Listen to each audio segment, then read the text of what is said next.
যুদ্ধের ক্ষত এবং ভয়াবহতা জাপানের চেয়ে আর কে ভালো বুঝতে পারে।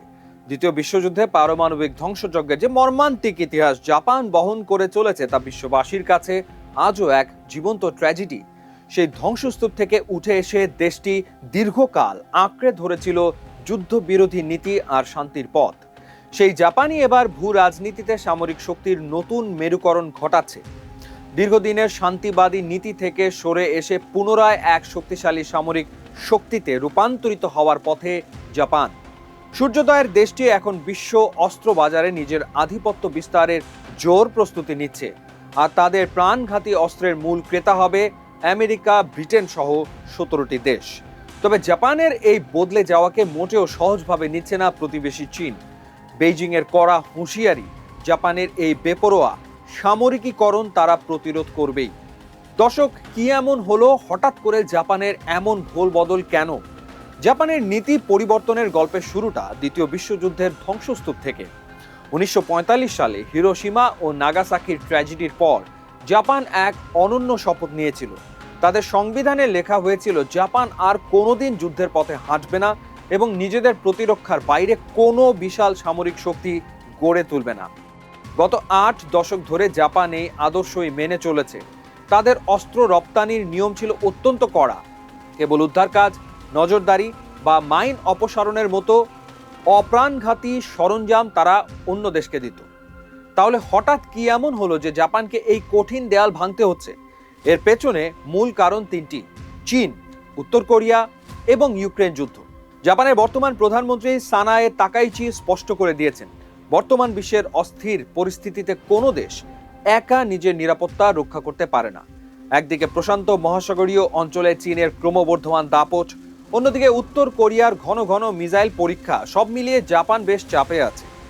তার উপর ইউক্রেন যুদ্ধের কারণে বিশ্ব জুড়ে অস্ত্রের চাহিদা বেড়েছে, কিন্তু সেই চাহিদা অনুযায়ী যোগান দিতে হিমশিম খাচ্ছে আমেরিকা। ঠিক এই সুযোগটি নিতে চাইছে টোকিও।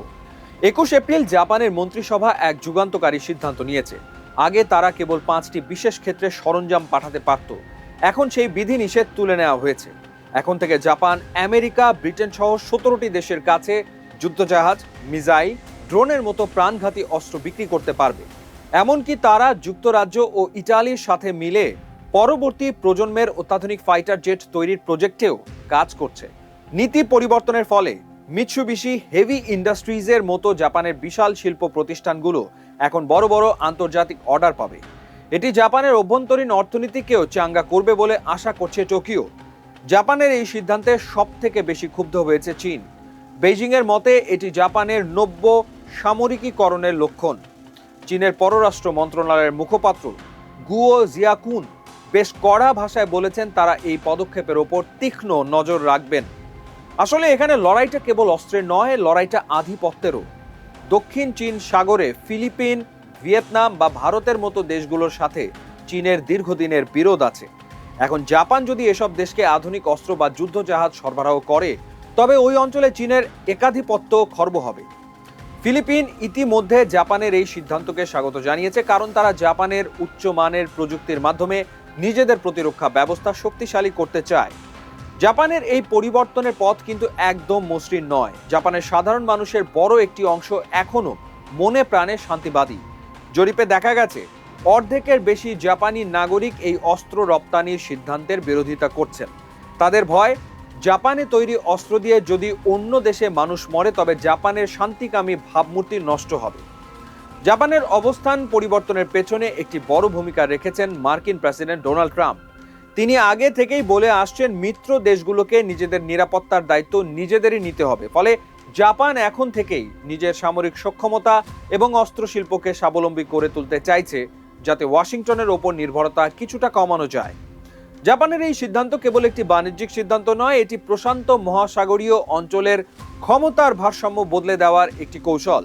একদিকে জাপান বলছে তারা এখনো শান্তিবাদী নীতিতে অটল, অন্যদিকে তারা বিশ্বের কাছে মরণাস্ত্র বিক্রির দরজা খুলে দিচ্ছে। এই যে এক শান্তিকামী রাষ্ট্র থেকে সামরিক শক্তিতে রূপান্তরের প্রক্রিয়া, তা এশিয়ায় নতুন কোনো সংঘাতের জন্ম দেয় কিনা সেটাই এখন বড় প্রশ্ন।